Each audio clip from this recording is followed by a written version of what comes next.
Paramhans परिव्राजकाचार्य अष्टोत्तर Shri श्रीमधिष्ठ divine grace अभय चरणारविंद भक्ति वेदांत स्वामी श्रील प्रभुपाद की जय। नित्य लीला प्रविष्ट ISKCON founder acharya saviour of the whole world Srila Prabhupada की जय। नामाचार्य हरिदास ठाकुर की जय। प्रेम से कहो श्री कृष्ण चैतन्य प्रभु नित्यानंद श्री अद्वैत गदाधर श्रीवासादि गौर भक्त वृंद की जय। श्री श्री राधा रमन बिहारी ललिता विशाखा गोप गोपिका श्याम कुंड राधा कुंड गिरि गोवर्धन की जय। श्री श्री गौर निताई की जय। समवेत भक्त वृंद की जय। अनंत कोटि वैष्णव वृंद की जय। इस्कॉन वर्तमानाचार्य वृंद की जय। गौर Premanandi all glories to single devotees, all glories to single devotees, all glories to single devotees, all glories to Sri Guru and Gauranga. Om Namo Bhagavate Vasudevaya.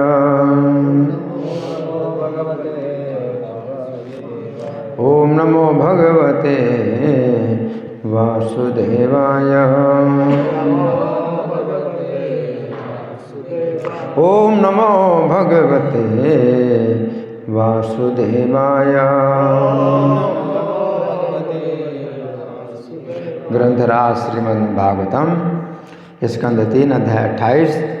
अध्याय का नाम है भक्ति साधना के लिए भगवान श्री कपिल के आदेश। श्लोक संख्या 38। मेरे पीछे बोले। देहोपि दैववशगः खलु कर्म यावन् स्वारंभकं प्रति समीक्षत एव सासुः तं सा प्रपंचमधिरूढ़ समाधियोगः स्वाप्नं पुनर्न भजते प्रतिबुद्ध वस्तु देहोपि दैववशगः खलु कर्म यावन् स्वारंभकं प्रति समीक्षत एव सासुः तं सा प्रपंचमधिरूढ़ समाधियोगः स्वाप्नं पुनर्न भजते प्रतिबुद्ध वस्तु। बोलिए। देहोपि देववशगः खलु कर्म यावन् देहोपि देववशगः खलु कर्म यावन् स्वारंभकं प्रति समीक्षत एव सासु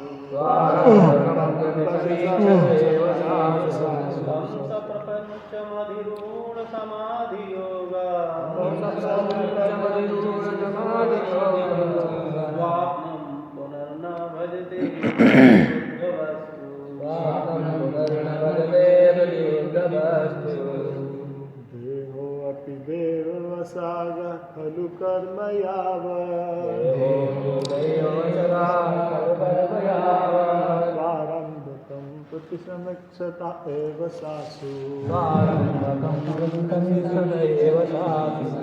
स प्रपंच समाधिरूढ़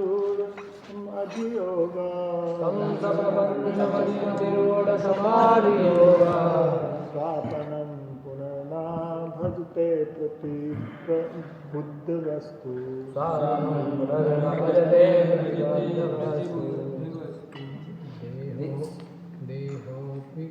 देहोऽपि देववशगः खलु कर्म यावत् स्वारंभकं प्रति समीक्षत एव सासु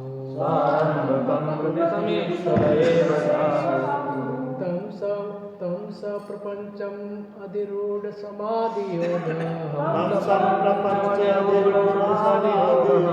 स्वाप्नं पुनर्न भजते प्रतिबुद्ध बुद्धवस्तु स्वापनं पुनर्न भजते वैष्णव देवी देहो अपि देहवशगा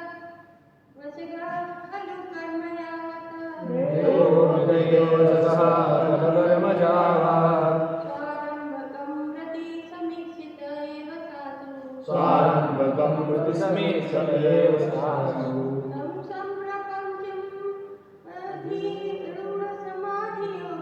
तं सम्प्रपञ्चं अधिरूढसमाधियोगः तं सम्प्रपञ्चमधिरूढसमाधियोगः स्वापनं पुनर्न भजते प्रतिबुद्धवस्तु स्वापनं पुनर्न भजते बुद्धवस्तु बोलो माता जी, शब्दार्थ बोले। शब्दार्थ देखिए, इसमें जो सबसे पहला शब्द है देहो अपि, तो इसमें आ नहीं लिखा है। क्या लिखा है आ की जगह? है देहोपि, दो देह और अपि है, तो आ की जगह क्या लिखा है? इसे कहते हैं अवग्रह। एस की तरह चिन्ह है ना, देहोपि, देहो और पी के बीच में एस की तरह चिन्ह है, इसे कहते हैं अवग्रह। तो इसमें आ है, लेकिन आप बोलेंगे नहीं। अगर आ बोलेंगे तो अक्षर की संख्या बढ़ जाएगी, है ना। तो सबने बोला है देहो अपि तो देहो अपि बोलना नहीं है। जब संधि विच्छेद करेंगे तो देहो अपि अलग अलग हो जाएगा, देहोपि, ठीक है ना। तो देहोपि, क्योंकि अक्षरों की संख्या निश्चित होती है। अक्षर की संख्या बढ़ जाएगी तो पाठ में बाधा पड़ती है ना। अब शब्दार्थ मेरे पीछे बोलिए। देह शरीर, अपि इसके अतिरिक्त, दैव वशगः श्री भगवान के वश में, खलु निस्संदेह, कर्म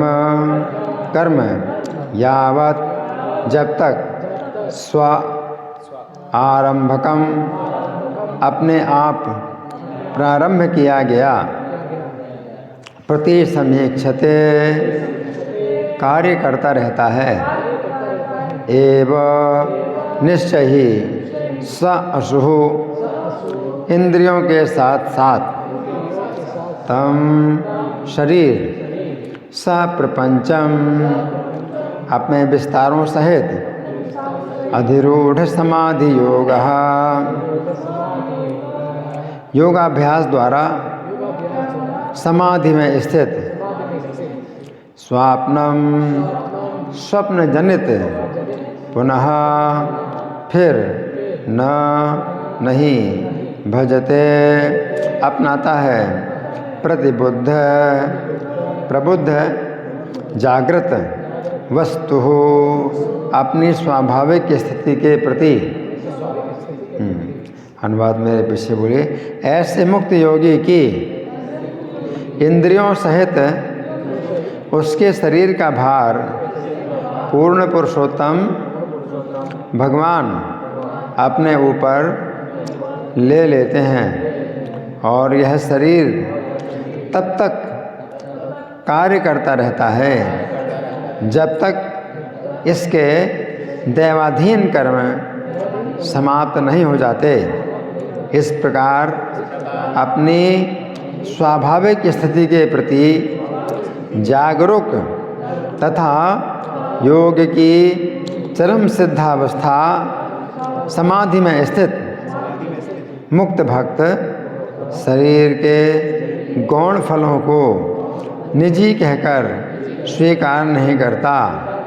वह अपने शारीरिक कार्यकलापों को स्वप्न में संपन्न कार्यकलाप के तुल्य मानता है। तो तात्पर्य पढ़ने से पहले श्लोक समझेंगे। श्लोक निकालें। श्लोक में क्या है? कपिल भगवान क्या कह रहे हैं माता देवभूते से? देह अपि, देह भी, भगवान कह रहे हैं देह भी दैव वशगः, दैव के वश में है। तो यहाँ दैव का मतलब भगवान श्री कृष्ण। तो श्री कृष्ण के वश में चलता है। खलु कर्म यावत, खलु का मतलब निस्संदेह है, यावत माने कर्म, यावत माने जब तक, कर्म का मतलब है जो पहले के किए हुए कर्म हैं, है ना। तो कर्म की विशेषता क्या है? स्वारंभकम।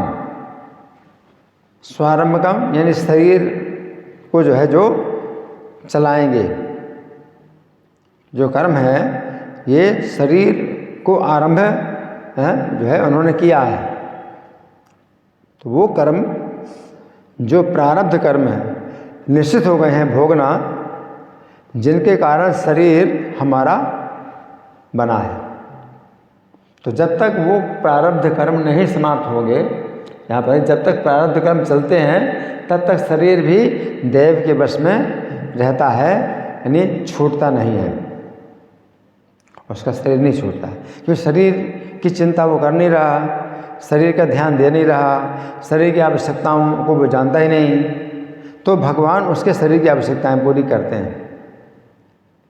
भगवान शरीर के का पालन करते हैं, मतलब किसी अन्यों के द्वारा करा देते हैं उसकी शरीर की आवश्यकताओं की पूर्ति, कि उसको भोजन मिल जाता है, कहीं से भी भोजन मिल जाता है, उसको वस्त्र भी कहीं ना कहीं कोई पहना देता है, वो पहन लेता है ना।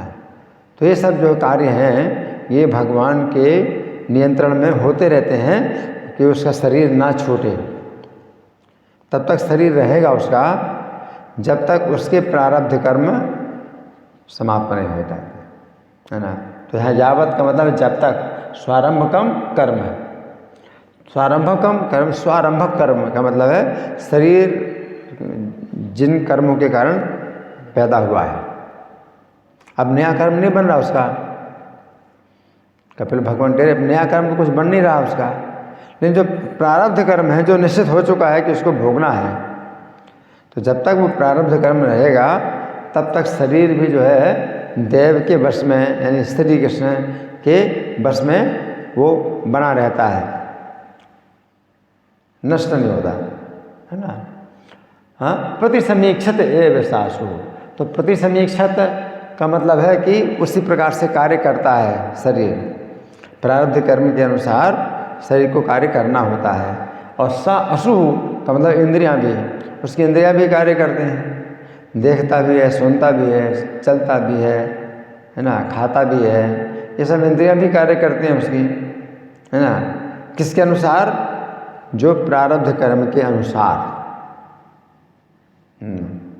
क्योंकि पिछले श्लोक में बताया था भगवान ने कि मदिरा मद अंधा, कि वो तो जो है मदिरा के मद में अंधा है। और कौन सी मदिरा है उसको? कृष्ण के प्रेम की मदिरा।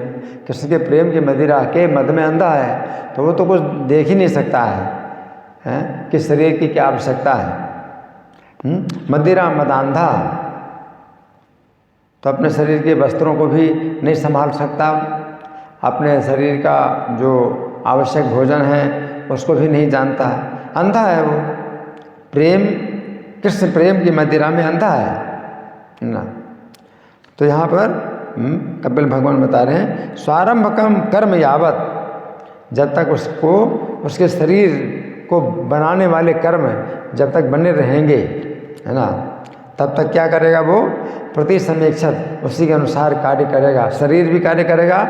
और सा असु का मतलब इंद्रियों के सहित शरीर भी कार्य करेगा, इंद्रिय भी कार्य करेंगे उसकी अपने प्रारब्ध कर्म के अनुसार, है ना। फिर तम सा प्रपंचम, तम सा प्रपंचम है, तो तम का मतलब वो शरीर जो प्रपंच के सहित है ना। तो प्रपंचम है, अपने विस्तार सहित, जितना भी प्रपंच है शरीर का विस्तार है उसके सहित है, क्या होता है? स्वाप्नम, तो स्वप्न की तरह उसका जो है रहता है, स्वप्न की तरह उसका शरीर रहता है। तो स्वप्न के शरीर को जो है कोई व्यक्ति जब जान लेता है कि सपने का शरीर है तो उसको महत्व नहीं देता, तो अपने स्वप्न के शरीर की तरह अपने शरीर को वो महत्व नहीं देता है। स्वप्नम पुनर्न भजते, दोबारा वो भजता नहीं है, दोबारा नहीं प्राप्त करता। ये अंतिम शरीर है, इसमें कहा गया चरम देह, पिछले श्लोक में कहा था देहम चरम, चरम शरीर। तो चूँकि चरम शरीर है तो जितने भी शरीर उसको मिले और छोड़े तो उनमें तो अपनी पहचान करता था, शरीर में पहचान करता था। अब वो अपने शरीर में पहचान नहीं करता, जैसे स्वप्न के शरीर में है। जब आप जाग जाते हैं तो स्वप्न के शरीर में आप अपनी पहचान नहीं करते हैं। अगर आपको याद भी आता है सपना तो उसको आप जो है महत्व नहीं देते हैं। मान लीजिए कि आप आज रात में आपने सपना देखा है ना, और आज रात में आपने सपना देखा कि एक पहाड़ के ऊपर आप जो है चढ़े हैं, है ना, और वहाँ जो है दौड़ रहे हैं या कूद रहे हैं, है ना, तो उसका महत्व नहीं है कुछ भी, क्योंकि आपको समझ में आ गया कि वो तो सपना था मेरा, तो उसको महत्व नहीं देते। तो इसी प्रकार से वो इस शरीर में भी जो है रहते हुए ये शरीर के भी कार्य करता है, इंद्रियों के भी कार्य करता है, लेकिन प्रारब्ध कर्म के अनुसार वो कार्य करता है। और वो जो है स्वप्न के शरीर की तरह उसको अब महत्व नहीं देता है। स्वप्नम पुनर् न भजते प्रतिबुद्ध वस्तु, क्योंकि वो वस्तु में जो है वो प्रतिबुद्ध हो गया। प्रतिबुद्ध का मतलब जागरूक हो गया है, प्रत्येक वस्तु में जागरूक हो गया है ना। और क्या है, अधिरूढ़ समाधि योगा, समाधि योग में जो है वो अधिरूढ़ हो चुका है, आरूढ़ हो चुका। योगारूढ़ तदोच्यते, भगवान कहते हैं योगारूढ़ तदोच्यते, योगारूढ़ तब कहा जाता है। तो समाधि योग में आरूढ़ हो गया है वो, है तो समाधि में स्थित हो चुका है। इसलिए उसे जो है ये शरीर के कार्य भी जो हो रहे हैं, शरीर की इंद्रियां भी कार्य कर रही हैं, उसको वो कुछ समझता भी है और कुछ नहीं भी समझता है। समझता तो ऐसे समझता है कि ये सब सपने की तरह चल रहा है, कोई महत्व नहीं है। अब हम सुनेंगे प्रभुपाद तात्पर्य में क्या लिखते हैं। श्रील प्रभुपाद की जय। निम्नलिखित प्रश्न उठाए जा सकते हैं। जब तक मुक्तात्मा शरीर के संपर्क में रहता है तो शारीरिक कार्यों से क्यों नहीं प्रभावित करते? एक प्रश्न ये उठता है। प्रभुपाद कहते हैं एक प्रश्न ये उठता है, क्या कि जो मुक्त आत्मा है, जीवन मुक्त तो हो चुका, इस जीवन में वो मुक्त हो चुका है, तो शरीर के संपर्क में है तो शरीर के कर्म उसके क्यों नहीं बनते? शरीर के कर्म क्यों नहीं बनते? शरीर में अगर है तो शरीर के कर्म बनेंगे। क्यों? क्योंकि मनुष्य का शरीर, मनुष्य के शरीर में क्या है, कर्म का बंधन होता है। अगर आप भगवान की प्रसन्नता के लिए कार्य नहीं करते हैं तो आपके कर्म का बंधन जरूर बनेगा। तो कोई प्रश्न कर सकता है। प्रभुपाद कहते हैं कि जब तक मुक्तात्मा शरीर के संपर्क में रहता है तो शारीरिक कार्य उसे क्यों नहीं प्रभावित करते? क्या वह भौतिक कार्यकलापों के कर्म तथा फल से कलमश ग्रसित नहीं हो जाता है ना? कर्म से और कर्म के फल से क्या बंधन नहीं जाता है, बंधन नहीं होता उसको। तो ये प्रश्न प्रभुपाद कहते हैं कि कोई उठा सकता है। ऐसे प्रश्नों के उत्तर में इस श्लोक में कहा गया है कि मुक्त आत्मा के भौतिक शरीर का भार श्री भगवान अपने ऊपर ले लेते हैं। तो देह की संभाल करता ही नहीं, वो देह का जो है पालन वो स्वयं नहीं करता, भगवान ही उसके शरीर का पालन करते हैं। तो जैसे माता देवहूति का हमने कल चरित्र पढ़ा था कि कपिल भगवान त्याग करके चले गए माता देवहूति को, और माता देवहूति अपने पुत्र के वियोग में बिल्कुल विक्षिप्त हो गए।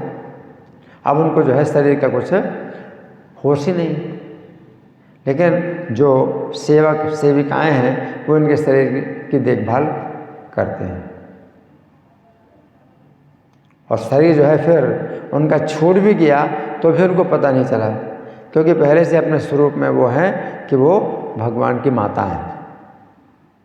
तो अपने माता के जो है चेतना में वो बनी हुई हैं, तो भौतिक शरीर छूट गया तो उनको पता नहीं चला, है ना।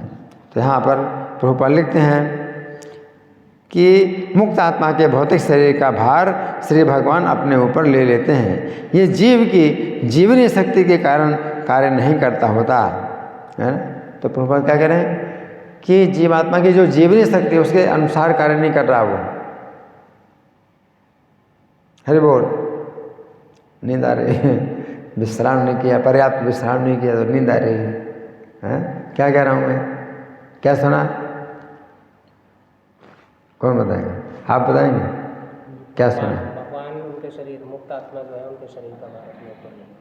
हाँ, तो अब उसके बाद प्रभुपाद कह रहे हैं कि ये जीव की जीवनी शक्ति के कारण कार्य नहीं करता। ये शरीर जो है जीव की जीवनी शक्ति के कारण कार्य नहीं करता है। यानी कोई व्यक्ति जीवित रहना चाहता है ना, तो वो कार्य करता है। और हर व्यक्ति को अपने जीवन की चिंता होती है, इसलिए चिंता करता है कि मुझे भोजन करना है। तो प्रभुपाद कहते हैं कि मुक्त आत्मा जो है अपने शरीर की रक्षा करता ही नहीं है, तो जीवनी शक्ति के अनुसार कार्य नहीं करता है, वह विगत कर्मों की प्रतिक्रिया के फलस्वरूप ही कार्य करता है। पिछले कर्म, प्रारब्ध कर्म के अनुसार उसका शरीर जो है मतलब कार्य कर रहा है, प्रारब्ध कर्मों के अनुसार। क्योंकि प्रारब्ध में निश्चित हो चुका है कि आपको ये काम करना है, ये काम करने हैं, तो प्रारब्ध के अनुसार वो जो है उसका शरीर कार्य करता है। वो अपनी अब कुछ प्लानिंग नहीं कर रहा है तो मुझे क्या करना है क्या नहीं करना है। प्रारब्ध कर्म के अनुसार आपके लिए निश्चित हो चुका है कि आपको ये कर्म करना है, यहाँ रहना है, तो ये सब चीज़ें प्रारब्ध के अनुसार। एक बिजली का पंखा बंद करने के पश्चात भी कुछ काल तक घूमता रहता है। बड़ा अच्छा उदाहरण दिया। बिजली का पंखा जब आप बंद करते हैं तो कुछ समय तक घूमता रहता है ना। ये गति विद्युत धारा के कारण नहीं होती, बल्कि पिछली गति के सातत्य रूप में होती है। अब करंट तो नहीं जा रहा ना उसमें, तो अब करंट से, बिजली से ये नहीं चल रहा पंखा कि आपने स्विच बंद कर दिया है, लेकिन उसका जो है पंखा पहले की गति के कारण वो कुछ देर तक चलता रहता है, पहले की गति है ना। तो यहाँ पर प्रभुपाद क्या बता रहे हैं कि मुक्त आत्मा का जो शरीर है, तो अब जो है उसके नए कर्म नहीं बन रहे, बिल्कुल उसके नए कर्म नहीं बन रहे, उसके प्रारब्ध कर्म के अनुसार ही जो है वो अब शरीर कार्य कर रहा है। नए कर्म नहीं बन रहे, उसके अंदर कर्म करने की इच्छा नहीं होती कि मैं इस संसार में भोग करूं, ये काम करूं, वो काम करूं। भोगने की इच्छा तो है ही नहीं, जीवन मुक्त है ना। तो उसके अंदर कोई भी मतलब इच्छा नहीं होती कि शरीर से कोई कर्म करूं, मन से कर्म करूं, वाणी से कर्म करूं, मुझे इस संसार में भोगना है। तो भोगने के लिए कुछ कार्य कर ही नहीं रहा, तो फिर कार्य जो हो रहे हैं उसके वो कैसे हो रहे हैं? प्रारब्ध कर्म के अनुसार कार्य हो रहे हैं। पहले उसने कुछ इच्छा की थी कि ये मैं काम करूं, वो काम करूं, उस इच्छा के अनुसार वो है उसका शरीर कार्य करता है।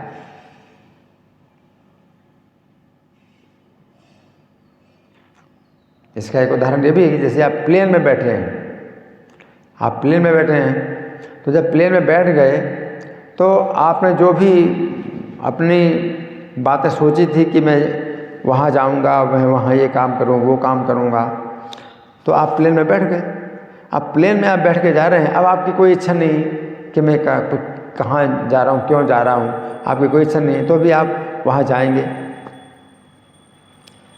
तो प्लेन में आप बैठ गए हैं, तो अब आपके मन में कुछ भी विचार नहीं कि मैं ये काम करूँ या ना करूँ, क्या करूँ क्या ना करूँ। आपका मन जो है बिल्कुल बदल गया, तो भी प्लेन में आप जाएंगे वहाँ, क्योंकि आप प्लेन में चढ़ चुके हैं। उसी प्रकार से प्रारब्ध कर्म के अनुसार आपका जो शरीर है वो कार्य करता है, आपका नया कार्य नहीं होता, आपकी कुछ नई इंद्रिय तृप्ति की योजनाएं होती नहीं। तो यहाँ जो है प्रभुपाद उदाहरण दे रहे हैं। यद्यपि इसी प्रकार यद्यपि मुक्त जीव सामान्य व्यक्ति की भांति कार्य करता प्रतीत होता है, किंतु उसके कर्मों को विगत कर्मों के सातत्य रूप में ही मानना होगा। पिछले कर्म के अनुसार ही वो जो है इस जीवन में कर्म कर रहा है, तो लगता है कि वो भी कर्म कर रहा है ना, लेकिन उसके कर्म अब जो है बिल्कुल बन नहीं रहे, अब नए कर्म से बिल्कुल नहीं बन रहे है ना। यहाँ प्रभुपाद लिख रहे हैं, है ना। आगे, स्वप्न में व्यक्ति अपने आप को अनेक शरीरों में विस्तारित देख सकता है। तो कई बार सपने ऐसे आते हैं कि एक के बाद दूसरा सपना आता है, और एक रात में आपने कई सपने देखे। एक सपना आया आपको कि आप जो है किसी जगह दौड़ते जा रहे हैं, फिर दूसरा सपना है, तो दूसरे सपने में आपको दिखाई देता है कि आप किसी बाज़ार में हैं और कुछ सब्जी खरीद रहे हैं, कुछ सामान खरीद रहे हैं, वो दूसरा, तो ये दूसरा शरीर। फिर तीसरा सपना आता है कि आप जो है किसी घर में गए हैं, वहाँ कोई झगड़ा हो रहा है, तो उधर आप जो है फंस गए हैं। चौथा, तो ऐसे कई सपने आपको दिखाई पड़ते हैं, है ना। तो कितने शरीर हो गए? बहुत से शरीर हो गए। एक शरीर आपका जो है, आपने देखा कि वो पहाड़ में चढ़ रहा था, वो भी आपका शरीर था।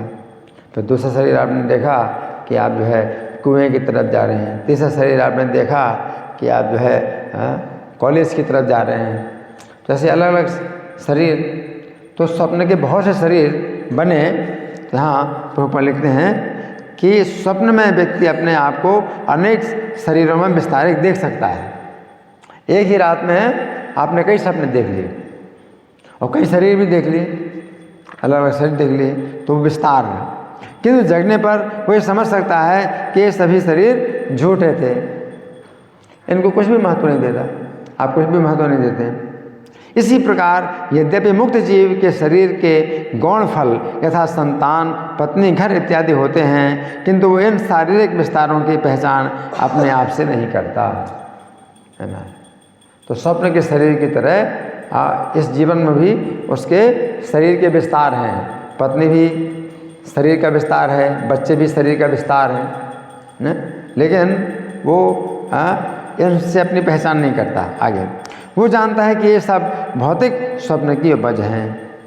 भौतिक सपना, ये क्या है? भौतिक सपना है ना। एक सपना होता है रात में आप जो देखते हैं, और एक दूसरा आप दिन में देख रहे हैं, ये भौतिक सपना है ना। तो सब भौतिक सपने की उपज है ना। तो जो स्वप्न है आप जो देखते हैं, तो ये मिथ्या नहीं होता। जो मायावादी हैं वो कहते हैं कि जगत मिथ्या, जगत को मिथ्या बोलते हैं ना मायावादी, तो मिथ्या नहीं है। जगत सपने की तरह है और सपना मिथ्या नहीं। सपना मिथ्या नहीं होता। सपने को जो है आप मिथ्या नहीं कह सकते। क्यों? क्योंकि वो सत्य पर आधारित है। सपने में आप अगर अपने को देखते हैं कि आप कॉलेज की तरफ जा रहे हैं, तो अपने जीवन काल में आपने कॉलेज देखा, कॉलेज गए, तो उसके आधार पर ही आपने सपना देखा। तो जो सपना है वो सत्य पर आधारित है। सपने में आप जो कुछ भी देखते हैं तो उस चीज़ का अस्तित्व होता है, उस चीज़ का अस्तित्व होता ही है ना। तो सपना, जगत की तुलना स्वप्न के साथ हम कर सकते हैं, लेकिन वो जो है मिथ्या नहीं है, जगत मिथ्या नहीं है ना। तो आगे प्रभुपाद लिखते हैं,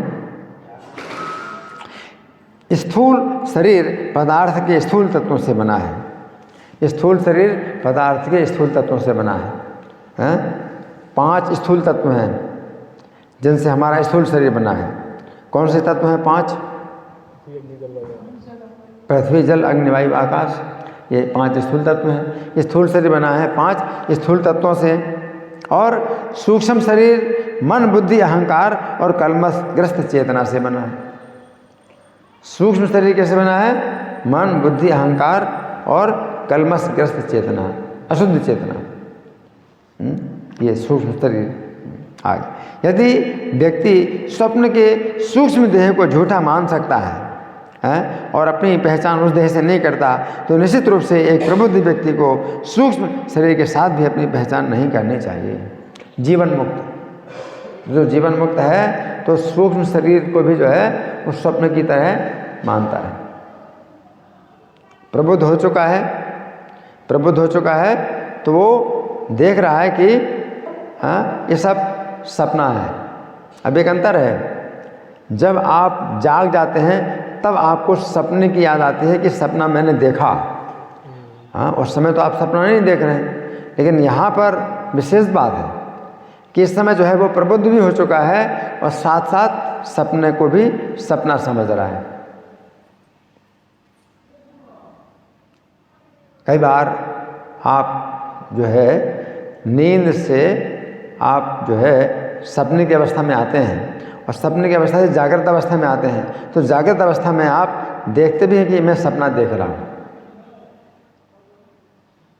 कभी कभी आप सोए और सोने के बाद आप स्वप्न की अवस्था में आते हैं और स्वप्न की अवस्था से फिर धीरे धीरे जागृत अवस्था में आते हैं।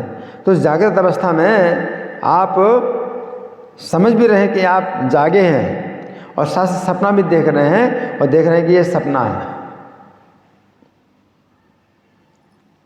एक ऐसी व्यवस्था होती है जिस समय आप सपने को सपना समझ रहे हैं और सपना देख भी रहे हैं और आप जागे हुए हैं।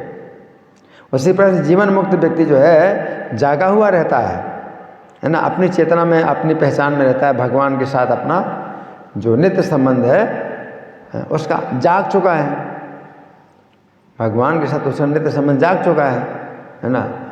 तो अब जो है भगवान के साथ नित्य संबंध में जाग रहा है और साथ साथ ये भौतिक शरीर का जो प्रपंच है जो कार्य कर रहा है उसको भी देख रहा है। और वो क्या देख रहा है कि ये सपना है। तो ये भी जो है स्थिति होती है। आगे प्रभुपाद लिखते हैं, जिस प्रकार प्रबुद्ध है व्यक्ति स्वप्न में देखे शरीर के कार्यकलापों से कोई संबंध नहीं रखता, उसी प्रकार जागृत मुक्त आत्मा का वर्तमान शरीर के कार्यकलापों से कोई संबंध नहीं होता। कोई संबंध नहीं होता मतलब वो जो कर्म कर रहा है, प्रारब्ध के अनुसार कर्म कर रहा है, उसके मन में कोई फल भोगने की इच्छा नहीं है कि उसे इसका क्या फल मिलेगा। उसके अंदर इंद्रिय तृप्ति की इच्छा ही नहीं बिल्कुल, है ना। तो क्या होता है, वो सपने की तरह अपने को समझता है कि मैं सपने की स्थिति में हूँ, है ना। स्त्री हैं, पुत्र हैं, है ना, संपत्ति है, जो कुछ भी है ये सब जो है क्या है, सपने की तरह है और चला जाएगा, सपना चला जाएगा।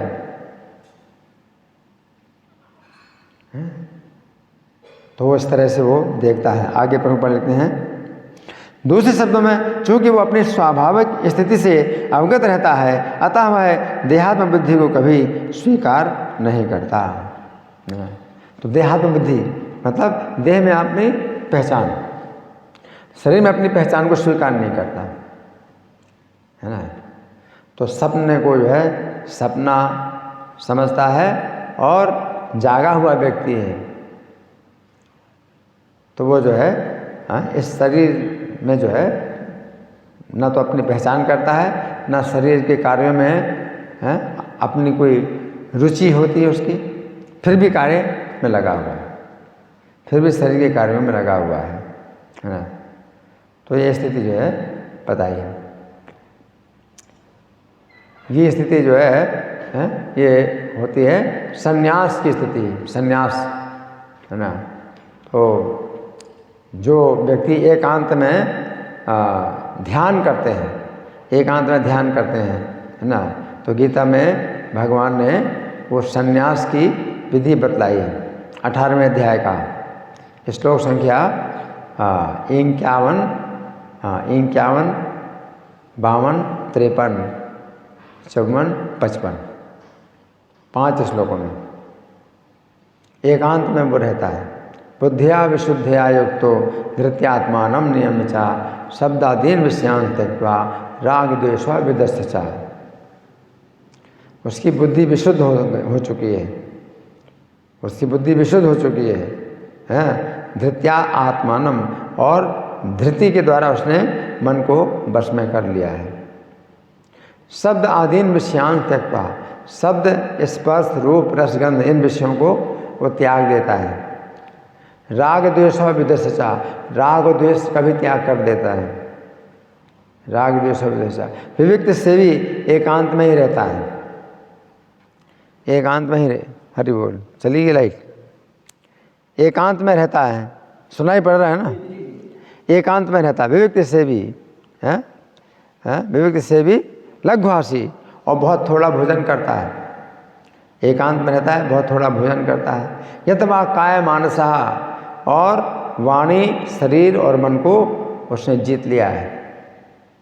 यतवा काय मानसा, ध्यान योग्य परो नित्यम, और ध्यान योग के हमेशा परायण रहता है। ध्यान योग परो नित्यम, वैराग्यम समुपाश्रिता, और वैराग्य का आश्रय लेता है। ध्यान योग परो नित्यम वैराग्यम समुपाश्रिता।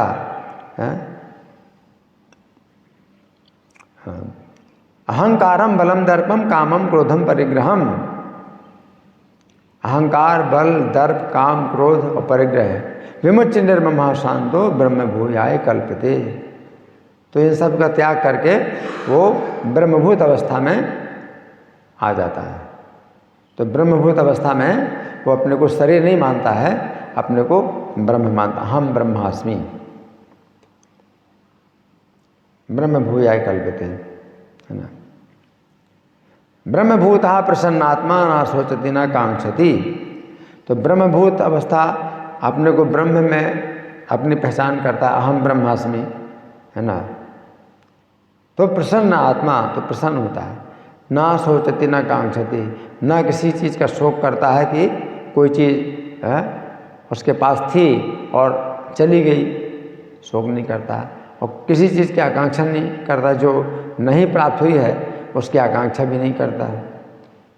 ना सोचती ना कांक्षती, समा सर्वेषु भूतेषु मद्भक्तिम लभते पराम। तो समस्त प्राणियों में वो समान भाव हो जाता है, तो मेरी पराभक्ति प्राप्त करता है। मद्भक्तिम लभते पराम, है ना। और पराभक्ति में भक्त्या माम अभिजानाति यावान यस्यास्मि तत्वतः। भक्ति के द्वारा वो तत्व से मुझे जानता है कि मैं कौन हूँ और कैसा हूँ। तो क्या हो गया, वो प्रतिबुद्ध हो गया, भगवान के साथ अपने संबंध में क्या हो गया, जागरूक हो गया है, जाग गया है। यावान संतता ततो माम ततो ज्ञात्वा व्यस्ते तदनंतरम। तो तत्व से मुझे जान करके फिर वो मेरी लीला में प्रवेश कर जाता है, नित्य लीला में प्रविष्ट हो जाता है।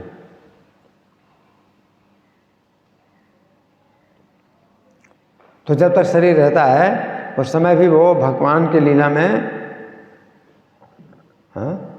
भगवान की लीला में स्थित रहता है। वो भगवान की लीलाएं देखता है। लेकिन साथ साथ ये भौतिक शरीर के भी कार्य करता है, भौतिक शरीर के भी कार्य करता है। भगवान की लीला में भी रहता है और भौतिक शरीर के भी कार्य करता है। तो भौतिक शरीर को जो है वो सपने की तरह मानता है। कैसा सपना? आप सपना देख रहे हैं और आप जागे भी हैं और सपना भी देख रहे हैं, तो आप ये भी सोच रहे हैं कि ये सपना है और ये सपना रहेगा नहीं, सपना नहीं रहेगा। उसी प्रकार से भौतिक शरीर को सपना की तरह मान करके वो यही सोचता है कि ये नहीं रहने वाला, ये रहने वाला नहीं है। आप जाग चुके हैं फिर भी सपना देख रहे हैं। कई बार होता है ना, आप जाग चुके हैं तो भी बिस्तर में लेटे हैं और सपना देख रहे हैं और सपने को सपना भी समझ रहे हैं कि सपना ही है।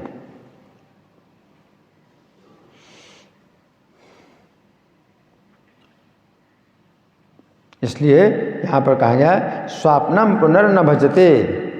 जो स्वप्न के शरीर को जो है वो फिर से वो महत्व नहीं देता है।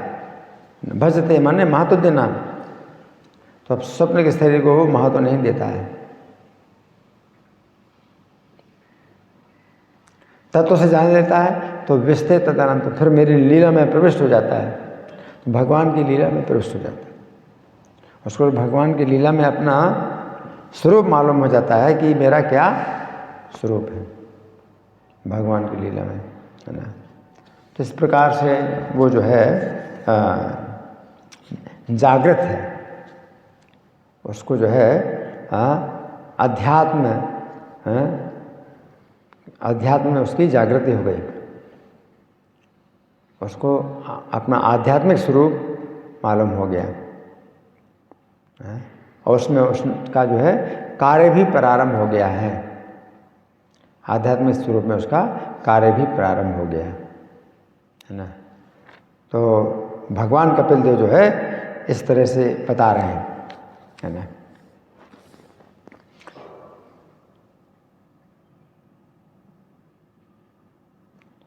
भगवान जो है उसके शरीर की रक्षा करते हैं, इसलिए कहा गया देहोपि दैव वशगा, दैव के अधीन रहता है उसका शरीर, देव के अधीन रहता है शरीर। तो उसे कुछ पता नहीं है अपने शरीर का, ये चरम शरीर है उसका, तो उसे कुछ पता नहीं है, वो जो है स्वप्न की तरह है, उसको देखता भी है और उसमें कोई महत्व तो नहीं देता है ना। देहोपि दैव वशगा, है ना। स्वप्नम पुनर्न भजते, स्वप्न के शरीर को दोबारा वो अब महत्व तो नहीं देता। लेकिन जिस समय देहात्म बुद्धि में होता है व्यक्ति, तो इस शरीर को ही महत्व देता है ज़्यादा। तो भी हमें जो है यही चिंता होती है, शरीर में जो है अभी ठंड लग रही है तो ठंडी से बचाना है, गर्मी लग रही तो गर्मी से बचाना है, तो सब प्रकार की चिंताएं अपने शरीर की हम कर रहे हैं, है ना। लेकिन जो मुक्त आत्मा होता है उसको अपने शरीर की चिंता इस प्रकार से नहीं होती है ना, क्योंकि उसको भगवान के धाम में जाना है। लेकिन ये तो साधन सिद्ध की बात है, जो साधना से सिद्ध हुए हैं उनकी बात है कि वो तो भगवान के धाम में जाएंगे। लेकिन जो नित्य सिद्ध हैं, जो नित्य सिद्ध हैं, वो तो भगवान के धाम से आए हैं, तो वो इस संसार में एक भौतिक शरीर स्वीकार करते हैं, भौतिक शरीर स्वीकार करते हैं। उस भौतिक शरीर में उनको जो है अपना वो कार्य करना होता है जिस कार्य के लिए वो आए हैं, जैसे प्रभुपाद, है ना। तो ये नित्य सिद्ध है, अगर भगवान के भेजे हुए हैं प्रभुपाद इस पृथ्वी में, तो नित्य सिद्ध हैं, भगवान के धाम से आए उतर करके, है ना। तो वो जो है चिंता कर रहे हैं कि मुझे ये कार्य करना है, और अगर मेरा शरीर छूट गया तो मेरा ये कार्य रह जाएगा। तो भगवान से प्रार्थना करते हैं प्रभुपाद की मेरी रक्षा करो, और प्रभुपाद बिल्कुल अकेले जा रहे हैं। एक मालवाहक जहाज है, उसमें बहुत से कर्मचारी हैं, लेकिन उनसे अपना कोई संबंध नहीं बनाया हुआ है प्रभुपाद ने, केवल कृष्ण से ही प्रार्थना कर रहे हैं। दिल के 2 दौरे पड़ गए, अब वो सोच रहे हैं तीसरा दौरा पड़ा तो मेरा शरीर छूट जाएगा। श्रीमती मुरारी जी को उन्होंने जो है ये वचन भी दिया कि आपको कलंकित नहीं होना पड़ेगा, आप मुझे भेज दो। अब वो सोच रहे हैं प्रभुपाद कि अगर मैं शरीर छोड़ दूंगा तो श्रीमती मुरारी जी जिन्होंने अपने जहाज़ के द्वारा मुझे अमेरिका भेजा है, वो जहाज़ में जा रहा हूँ, तो वो कलंकित हो जाएंगे। तो प्रभुपाद चिंता कर रहे हैं।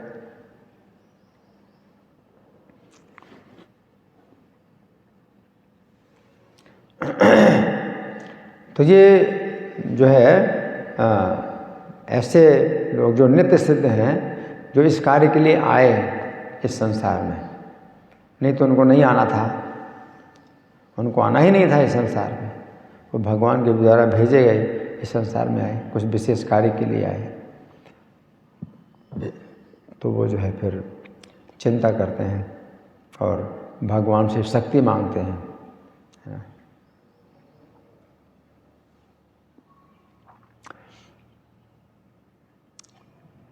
प्रभुपाद ने तो अपने को ऐसा नहीं माना कि नित्य सिद्ध हैं वो, प्रभुपाद अपने को नहीं माना। प्रभुपाद ने तो अपना पिछला जन्म भी बताया कि पिछले जन्म में वे इलाहाबाद में थे और भृगु संहिता में हैं ये सब बातें निकली। और ये शरीर, इस शरीर में जो है, ये जो शरीर उनको प्राप्त हुआ है ना, तो इसमें वो अपने गुरु महाराज से मिले। गुरु महाराज ने उनको दिशा प्रदान की, है ना, और जो कार्य गुरु महाराज ने बोला है वो मुझे करना है। प्रभुपाद यही चाहते हैं। गुरु महाराज ने 64 गौड़ी मठ खोले भारत में, लेकिन गुरु महाराज उसे संतुष्ट नहीं हैं। गुरु महाराज चाहते हैं कि इससे भी बड़ा कार्य मैं करूं, तो उनकी यही चिंता है कि अपने गुरु की आज्ञा का कैसे पालन करूं। तो प्रभुपाद अपने को इस प्रकार से मानते हैं। और उस अवस्था में जब उनको दिल का दौरा पड़ा था तो बहुत ही कष्ट की अवस्था में फिर उन्होंने विरह का अनुभव किया, राधा दामोदर से विरह का अनुभव किया। उनको याद आई, बहुत याद आई।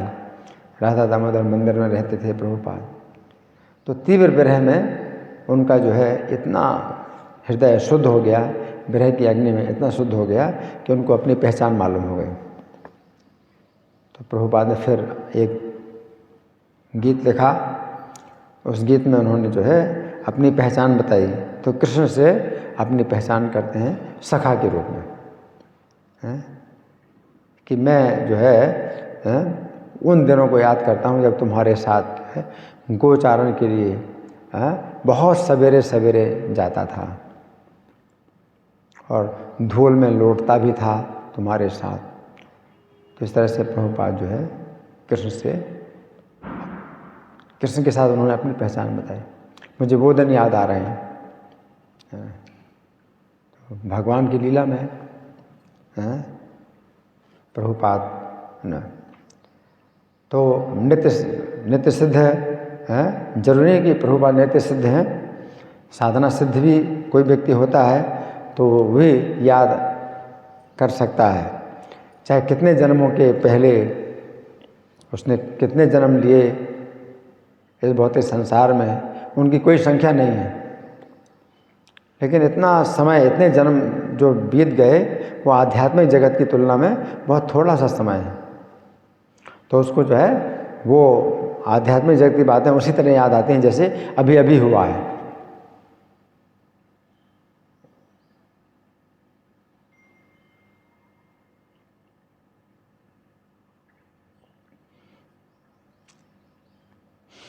जैसे ब्रह्मा जी के लोक में जब 1 सेकंड बीतता है, यहाँ के 1 लाख साल बीत जाते हैं। 1 लाख साल जब बीत जाते हैं तो ब्रह्मा जी का 1 सेकंड बीतता है। तो आप सोचिए, फिर आध्यात्मिक जगत में तो और कम समय बीतता है। तो हमारे कितने जन्म बीत गए। अगर स्वरूप मालूम हो जाएगा हमें अपना, तो हमें आध्यात्मिक जगत की बातें हैं वो याद आएंगी जो करोड़ों करोड़ों जन्मों के पहले हुई थी, कि अभी अभी हुई है। मुझे याद आ रहा है अभी अभी ऐसा हुआ है। तो प्रभुपाद ये याद कर रहे हैं, उनको अपने स्वरूप का पता चल गया है।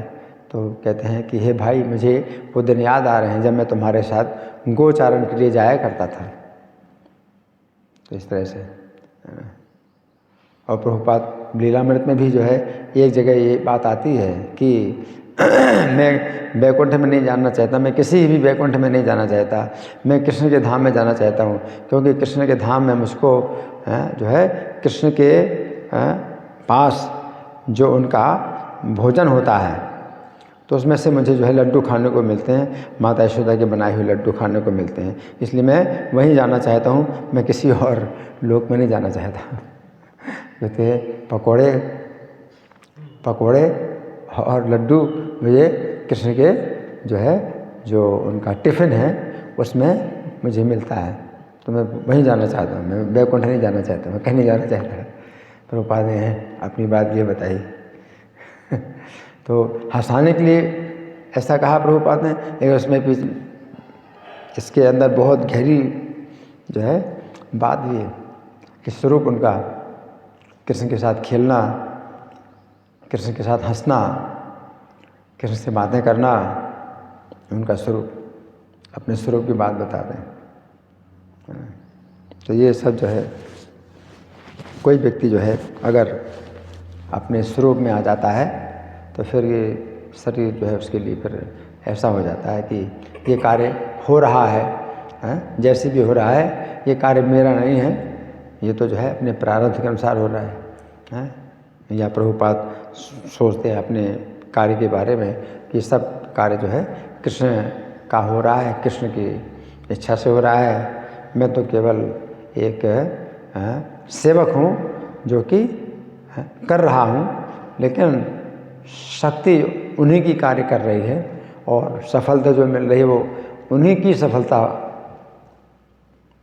सफलता है, मेरी कोई सफलता नहीं। तो प्रभुपाद अपने जो है स्वरूप में स्थित होकर के ऐसा ही सोचते हैं। ठीक है, तो अभी समय है हमारे पास में, आप लोगों की ओर से जी बोलिए। अच्छा पहले आप बोलेंगे? हाँ बोलो। दो प्रश्न है। दो जी। एक सबसे पहला ये है प्रभु जी, जैसे अभी तात्पर्य में आ रहा था तो कह रहे थे भौतिक शरीर है, फिर सूक्ष्म शरीर, मन बुद्धि अहंकार, फिर उसके बाद एक शब्द आया कि कलमश चेतना। तो एक कलमश चेतना और भगवत गीता में हम लोग पढ़ते हैं कि 5 प्रकार की वायु हैं, उसमें प्राण जो है वो तैर रहा है। तो इसको किस तरीके से देख सकते हैं कि क्या रिलेशन है इसमें? एक तो एक कलमश चेतना क्या चीज़ है, और ये जो प्राण 5 तरीके की वायु है उसमें। हाँ, वैसे तो हमेशा सूक्ष्म शरीर का वर्णन किया जाता है कि मन बुद्धि अहंकार, ये सूक्ष्म शरीर। गीता के 7वें अध्याय का जो 5वां श्लोक है, 4था श्लोक है, भूमिरापनुलो वायु खम मनो बुद्धि रेवचा अहंकार इति यमे भिन्ना प्रकृति रसधा। 8 प्रकार से विभक्त मेरी प्रकृति है। तो 8 प्रकार से विभक्त है तो 5 जो है स्थूल तत्व हो गए, मन बुद्धि पृथ्वी जल अग्नि वायु आकाश, और 3 सूक्ष्म तत्व हो गए, मन बुद्धि अहंकार, है ना। लेकिन अगर इसको विस्तार से देखा जाए तो भौतिक प्रकृति के 24 तत्व हैं। भगवान 7वें अध्याय में तो जो है 8 तत्व बताए भौतिक प्रकृति के, लेकिन 13वें अध्याय का जो है जो 6वां श्लोक है उसमें भगवान 24 तत्व बतलाते हैं। महाभूतान्य अहंकारो बुद्धिरव्यक्तमेव च अहंकारिति यमे भिन्ना, नहीं, महाभूतान्य अहंकारो बुद्धिरव्यक्तम एव च और इंद्रियाणि दशकम च पंचचेंद्रिय गोचरा। तो ये जो है 24 तत्व हैं, है ना। तो महाभूतानि मतलब 5 महाभूत हो गए, पृथ्वी जल अग्नि वायु आकाश। फिर अहंकार एक तत्व है, महाभूतानि अहंकारो, बुद्धि एक तत्व है। फिर अव्यक्तम अव्यक्त प्रकृति जो भी समझो एक तत्व ये है, बुद्धि। इंद्रियाणि दशकम च, इंद्रियां 10 हैं, ये भी तत्व है, भौतिक प्रकृति के ही तत्व हैं। 5 ज्ञानेंद्रियां, 5 कर्मेंद्रियां, इंद्रियां दशकम च, और एक मन है। इंद्रियाणि दशकम च पंचचेंद्रिय गोचरा, और 5 इंद्रियों के विषय हैं, है ना। तो जो यहाँ पर जो बताया गया है कि दूषित चेतना, तो दूषित चेतना को हम समझ सकते हैं मन बुद्धि चित्त अहंकार। तो मन बुद्धि अहंकार ये अंतःकरण जो है, ये 3 प्रकार का अंतःकरण बताया गया। कि वैसे अंतःकरण 4 होते हैं, मन बुद्धि चित्त अहंकार 4 होते हैं अंतःकरण, है ना। तो वो चित्त जो है वो इसमें क्या गया है, कलमशग्रस्त है चेतना, कलमशग्रस्त चेतना। तो चित्त जो है कलमशग्रस्त है। तो मन बुद्धि अहंकार जो 3 सूक्ष्म तत्व बताए गए हैं, तो अगर और गहराई से देखा जाए तो 4। जब हम मोटे तौर में कहते हैं तो 3 सूक्ष्म तत्वों की चर्चा करते हैं, लेकिन अगर आप जो है और सूक्ष्म देखें तो 4 होते हैं ये, है ना। जब हम 3 मानते हैं तो मन के अंदर उसको शामिल कर लेते हैं जो चेतना को, लेकिन अगर हम सूक्ष्मता से मानते हैं तो फिर जो चित्त है वो मन से अलग हो जाता है, तो 4 तत्व हो जाते हैं। तो इसी तरह से समझना पड़ेगा। और इनका प्रभु जी जो प्राण वायु 5 तरीके की वायु है, उनसे क्या संबंध रहता है? प्राण वायु जो है, जो शरीर में प्राण होते हैं, तो ये वायु है, अलग अलग नाम से ये वायु होती है, जो कि शरीर के अलग अलग कार्यों को जो है करती है ना।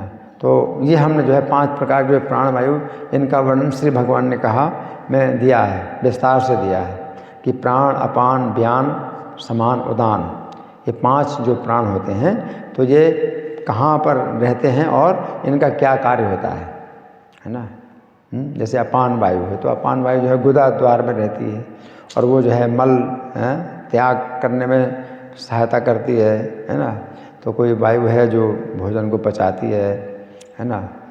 तो प्राण वायु है ना, उदान वायु, समान वायु, तो इनका विस्तार डिटेल जो है आपको मिलेगा जहाँ पर चौथे अध्याय का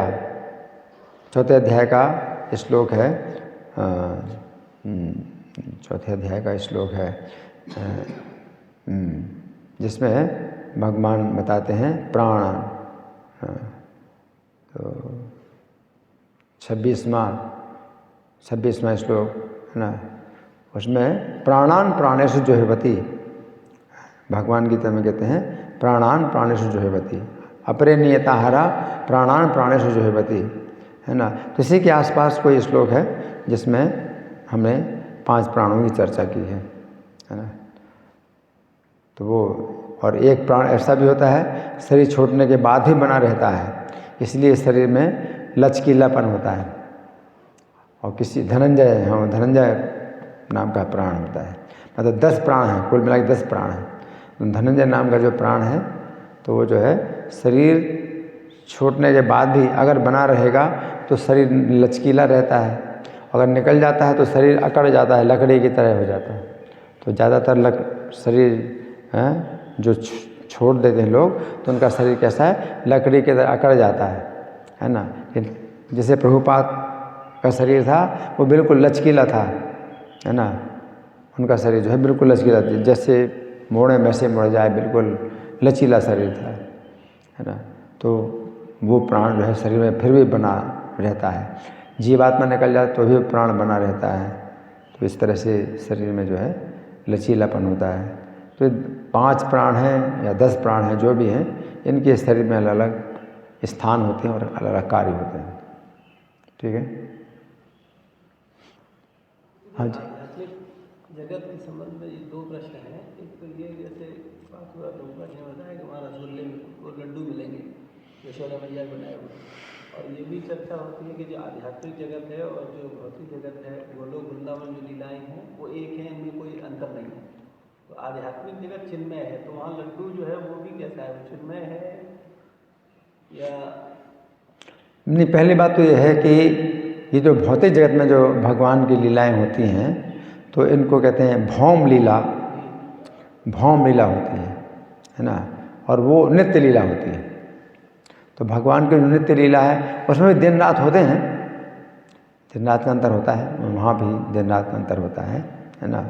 लेकिन समय मतलब ऐसे आप कह सकते हैं ये समय नहीं है, लेकिन समय इस प्रकार से बीत रहा है कि जैसे हमने बताया कि ब्रह्मलोक में आप अगर सोचें तो समय नहीं, आपके हिसाब से समय नहीं है, क्योंकि 1 लाख साल में 1 सेकंड बीतता है। तो अगर आप इधर से अगर आप ऐसे कैमरा अगर आप जो है मतलब लेते हैं उनका, तो समय नहीं है, आप कहेंगे समय नहीं बीत रहा, क्योंकि आपने 2 मिनट के लिए मान लो वीडियो रिकॉर्डिंग की तो 2 मिनट में क्या आएगा, वो 1 सेकंड भी नहीं बीता।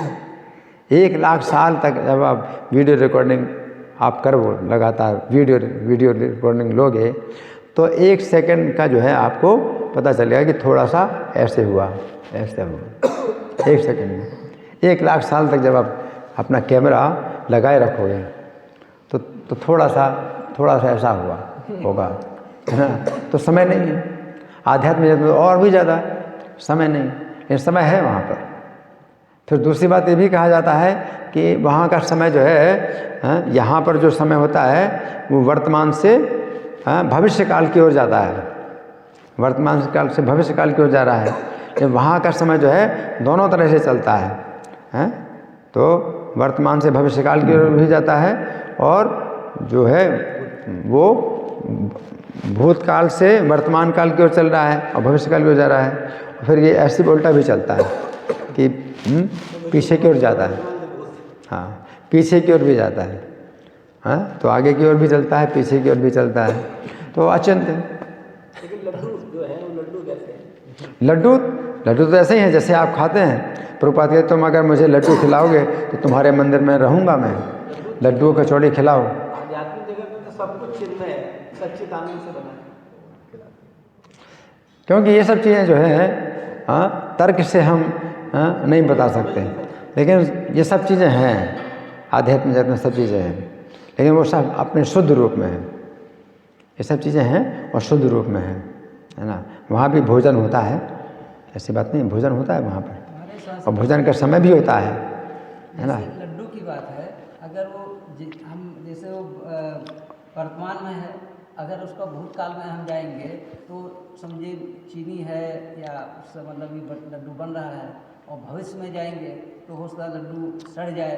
तो हम मतलब कि जैसे ग्राफ है उसको दाएं बाएं घुमा करके वर्तमान से भविष्य तक यही परमात्मा ही करता होगा। जैसे चले जाते हैं, भूत में चले गए, आदमी मर चुका है उसको भी ले आए। तो इसलिए मतलब ये है कि हर चीज़ नहीं बनी रहती है, हर चीज़ नहीं बनी रहती है। हाँ, दूसरी चीज़ जैसे आध्यात्मिक जगत में एक स्वरूप की बात है, तो वहाँ एक स्वरूप है, तो वो स्वरूप सच्चिदानंदमय है।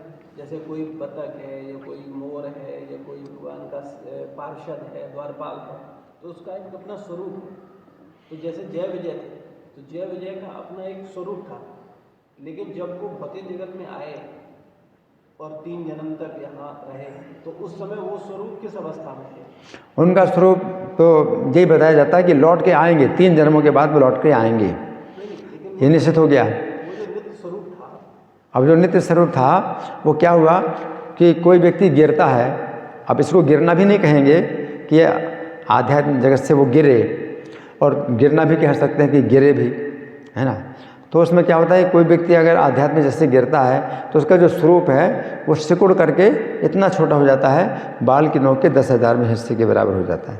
मतलब वो स्वरूप जो क्योंकि वो, सिकुड़ जाता है। हाँ, सिकुड़ जाता है, आत्मा को बोलते हैं कि ये इसमें कोई परिवर्तन नहीं होता जी, है ना। तो सिकुड़ गया, जो उसकी आकृति है वो ज्यों की त्यों बनी रहती है, आकार छोटा हो जाता है, आकृति छोटी। जैसे आप कंप्यूटर में करते हैं ना, तो बड़ा बना लेते हैं, छोटा बना लेते हैं, आकृति वही रहती है लेकिन आकार आप बड़ा कर लेते हैं।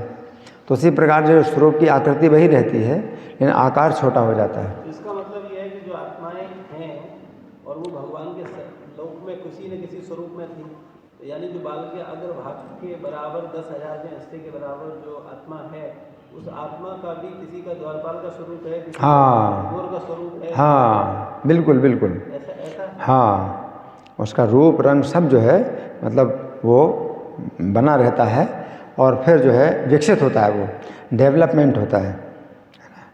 जब उसका डेवलप हो जाता है आध्यात्मिक शरीर, अब ये मुक्त आत्मा जो है तो उसका आध्यात्मिक शरीर उसका जो है मतलब पूरा बन चुका है। अब वो भौतिक शरीर है तो जो है अब छूटने वाला है, उसको जिसकी चिंता नहीं होती, क्योंकि उसका आध्यात्मिक शरीर बन चुका। जब तक आध्यात्मिक शरीर हमारा नहीं बना है तो भौतिक शरीर के द्वारा ही, सहायता के से ही हम कुछ काम कर पाते हैं। तो इसमें हमें चिंता होती है कि मैं कैसे रक्षा करूं। लेकिन अब आध्यात्मिक शरीर उसका बन चुका है, अब वो जो भौतिक शरीर है वो एक प्रकार से सांप की केंचुल की तरह होगा। सांप की केंचुल होती है ना, तो अब उसका नया त्वचा बन गई है, तो बाहरी जो त्वचा होती है वो कब छूट जाए उसको सांप को पता नहीं चलता। तो वो स्थूल शरीर जो है आप उसका मतलब कब छूट जाए उसको जो है पता नहीं चलता, और पता भी चलता है तो कोई महत्व नहीं देता उस चीज़ को।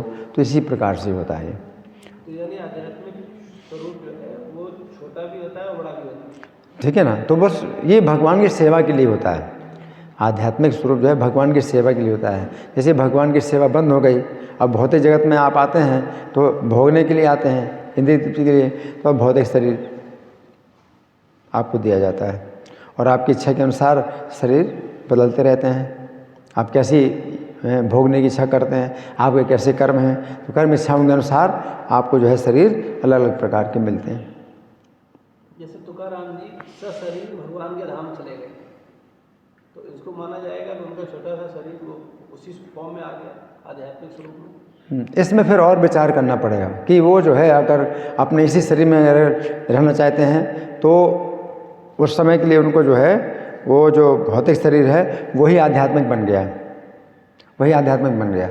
अब वहाँ वैकुंठ में जाएंगे वो, फिर वो अपने आध्यात्मिक शरीर में आएंगे या इसी शरीर में रहेंगे, वो अलग बात है ना। तो वो आध्यात्मिक शरीर, ये भौतिक शरीर ही आध्यात्मिक बन गया। अब वो जो है अगर उनका स्वरूप बनेगा तो यही शरीर जो है स्वरूप भी बन जाएगा उनका, छूटेगा नहीं। ध्रुव महाराज भी गए अपने लोक में, तो महाराज उत्तानपाद के पुत्र के जो है पहचान में ही अपने शरीर को छोड़ा नहीं, तो मृत्यु के सिर में पैर रख करके वो चले गए, है ना। और माता भी जो है उसने भी शरीर नहीं छोड़ा, सुनीति ने, वो ध्रुव की माता के रूप में वो वैकुंठ में चले गई। तो ऐसा भी होता है। तो जो भौतिक शरीर है वही आध्यात्मिक बन गया, और अगर वो अपनी पहचान बनाए रखना चाहते हैं तो पहचान भी बनाए रखते हैं और भगवान के साथ भी जुड़े रहते हैं, तो ऐसा भी होता है। ठीक है ना। हाँ जी। ये एक क्वेश्चन था, जैसे कि आपने बताया जय विजय जो है अपने आध्यात्मिक जगत को छोड़कर आए थे भौतिक जगत में, तो मतलब जैसे वो आए थे द्वारपाल थे वो, तो उनकी जगह कोई और किसी और की सेवा लगती है? इनका प्रश्न है कि वो 6 द्वार तो पार कर गए थे, 7वां द्वार वो अंतःपुर का ही द्वार था जहाँ के मतलब वो थे, है ना। तो वैसे कोई ज़रूरत भी नहीं है अंतःपुर में जो है जो द्वारपाल हैं तो उनकी ज़रूरत नहीं है ना। ठीक है ना। तो कोई भी जीव है अगर बैकुंठ से आए, हम सब लोग हैं आध्यात्म जगत से आए हैं, तो कोई भी कार्य बंधन नहीं हो रहा है। तो ये भगवान की शक्तियाँ जो है सब कार्य करती हैं, तो भगवान के जितने भी कार्य हैं उनकी शक्तियों के द्वारा हो जाते हैं, है ना। तो कोई ज़रूरत नहीं कि भाई हम मतलब हमारी है मतलब वहाँ पर सेवा की आवश्यकता हो, है ना। लेकिन हम जब जाएंगे तो हम उसी सेवा में जाएंगे, है ना। और ये महसूस होगा कि हाँ भाई ये स्थान खाली रहा, वो स्थान खाली रहा। स्थान खाली रहता है तो ये भगवान की शक्तियों से सब कार्य होता है, उनको कुछ आवश्यकता ही नहीं, सब कार्य हो जाता है ना। जैसे ब्रह्मा जी ने जो है भगवान के बछड़े बालक चुरा लिए हैं, तो भगवान ने अपना विस्तार कर दिया, जितने बछड़े जितने बालक थे सब, और कोई नहीं पहचान पाया 1 साल तक। बलराम जी को ही संशय हुआ, एक व्यक्ति बलराम जी थे, वो संशय हुआ तो वो फिर कृष्ण से पूछते हैं तो कृष्ण बताते हैं तो उनको पता चलता है। बाकी 1 साल तक कोई भी ब्रजवासी कोई भी नहीं जान पाया कि मतलब क्या अंतर रहा।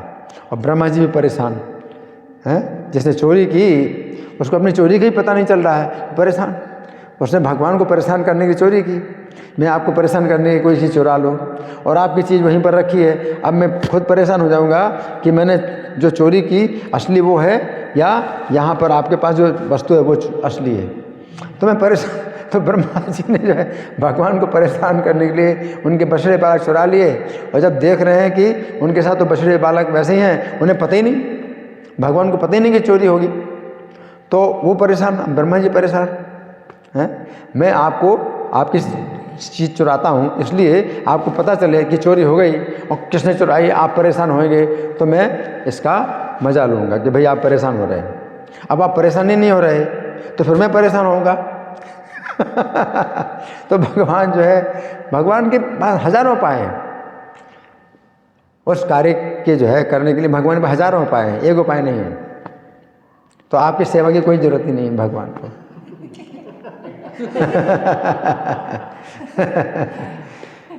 हाँ जी।